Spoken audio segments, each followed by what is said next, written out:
On est prêt? Alors, on fait l'expérience. Alors, je vais prendre la broche ici dans le centre.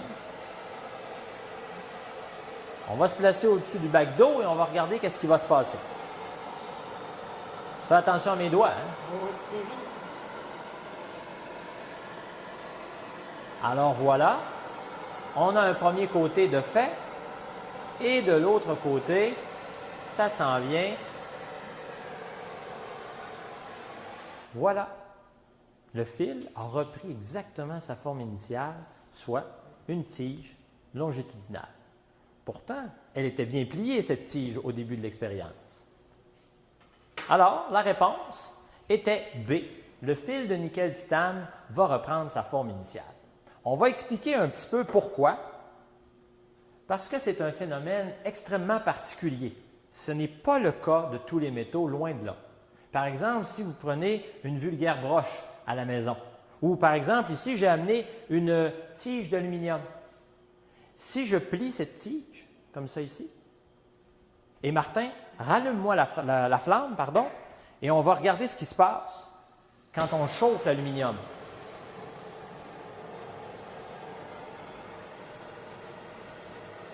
Peut-être qu'on ne chauffe pas assez fort. On va avancer un petit peu plus.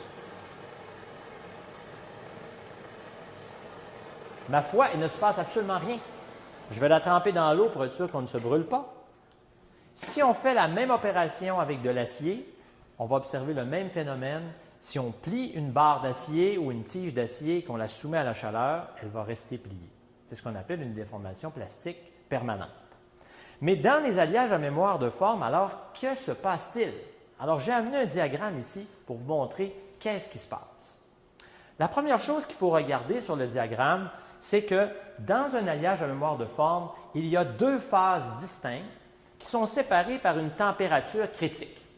Alors, vous voyez ici la première phase qui s'appelle austénite, symbolisée par la lettre A, et vous avez une deuxième phase ici qui s'appelle la martensite, symbolisée par la lettre M.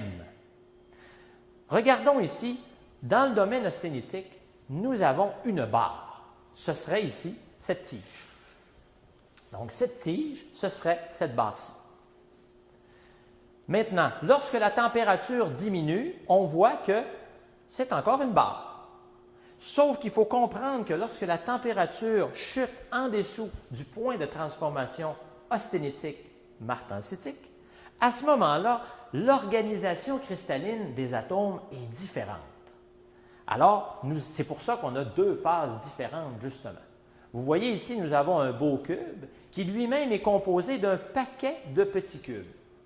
Et nous avons ici un grand cube, encore une fois, mais on voit que l'arrangement cristallin est plutôt parallélépipédique. Alors, j'ai toujours mon fil qui était à haute température. Ensuite, je baisse à température ambiante, j'ai toujours mon fil, et on voit ici la courbure qui est appliquée.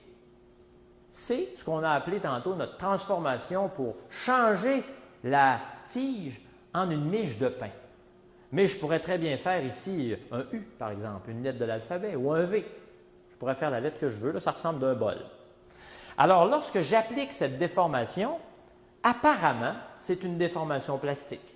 Et vous avez raison, si on laissait cette pièce ici sur la table, elle garderait cette forme. Maintenant, lorsque j'applique la transformation et que j'arrête d'appliquer de la force dessus, je garde évidemment la transformation, vous voyez la déformation plastique, mais lorsque je vais chauffer, l'alliage à mémoire de forme, comme son nom l'indique, se rappelle de son état austénitique. Pourquoi? Parce que nous franchissons cette température critique qui, pour ce matériau-là, est autour de 90 degrés Celsius. Donc, il faut porter cet alliage à 90 degrés Celsius pour qu'il reprenne sa forme initiale.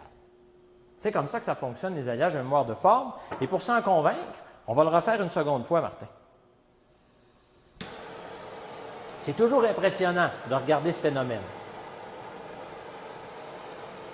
Donc, je n'ai pas besoin d'être dans la partie bleutée, qui est la partie la plus chaude de la flamme. J'ai juste besoin d'être au-dessus de 90 degrés Celsius. Et voilà, j'ai repris la forme longitudinale de l'alliage à mémoire de forme. Alors, cet alliage-là va reprendre la forme qui lui a été transmise autant de fois qu'on le désire. Il n'y a pas de limite. Maintenant, comment on fait pour éduquer l'alliage à mémoire de forme? Parce que c'est bien beau, ici on a une tige, mais on pourrait vouloir une autre forme. Alors, j'ai amené ici un autre alliage à mémoire de forme, et ce qu'on va faire, c'est qu'on va l'éduquer ensemble. Alors, comment on fait pour éduquer l'alliage à mémoire de forme? C'est très simple. On a besoin d'une flamme, 2 paires de pinces, et d'amener notre alliage à mémoire de forme au rouge. Alors, ce qu'on va faire, c'est qu'on va le transformer tranquillement pour faire une lettre de l'alphabet très simple. Là. On va faire simplement un U. Alors, je vais le chauffer comme ça ici, comme ça ici, comme ça ici, comme ça ici, comme ça ici. On continue notre chauffage.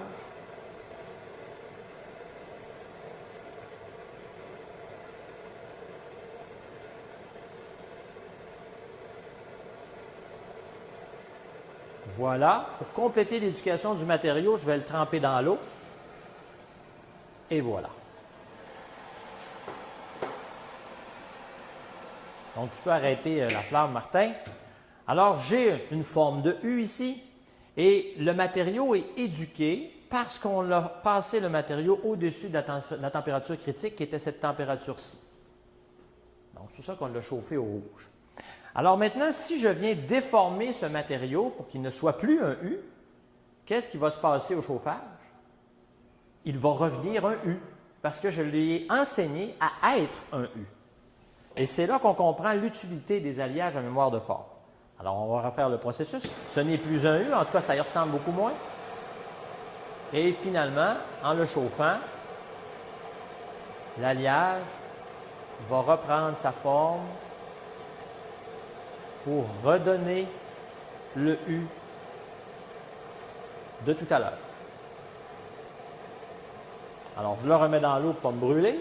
Et ce qu'on voit, c'est que j'obtiens encore une fois le U de tout à l'heure. Donc, ça peut être très utile, ces alliages en mémoire de forme. Et ce qu'on va regarder ensemble, c'est quelques applications des alliages en mémoire de forme.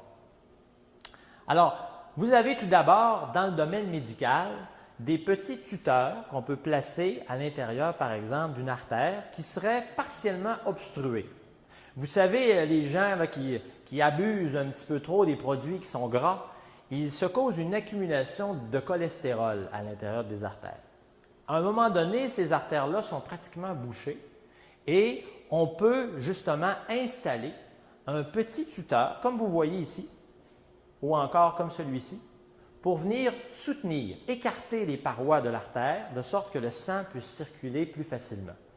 Alors, ce que fait le médecin, c'est qu'il va acheter ce petit grillage que vous voyez ici, qui est un petit tuteur, et ce n'est pas une tige, c'est un petit tube à l'intérieur duquel il va pouvoir mettre un liquide réfrigérant. Et ce qu'il va faire, avec ses doigts, il va venir tout écraser le petit tuteur et il va venir le passer par l'artère ici pour se rendre jusqu'à l'artère du cœur. Rendu à destination, qu'est-ce qu'il va faire? C'est qu'il va aspirer au moyen d'une mini-pompe le liquide réfrigérant à l'intérieur, de sorte que l'alliage à mémoire de forme va se retrouver à 37 degrés Celsius, soit la température du corps humain. Automatiquement, étant donné la chimie du nitinol, on a ajusté sa chimie pour qu'à 37 degrés Celsius, l'alliage reprenne sa forme. Donc, le petit tuteur qui avait été déformé par les mains du chirurgien va soudainement reprendre sa forme et va pouvoir maintenant écarter les parois de l'artère.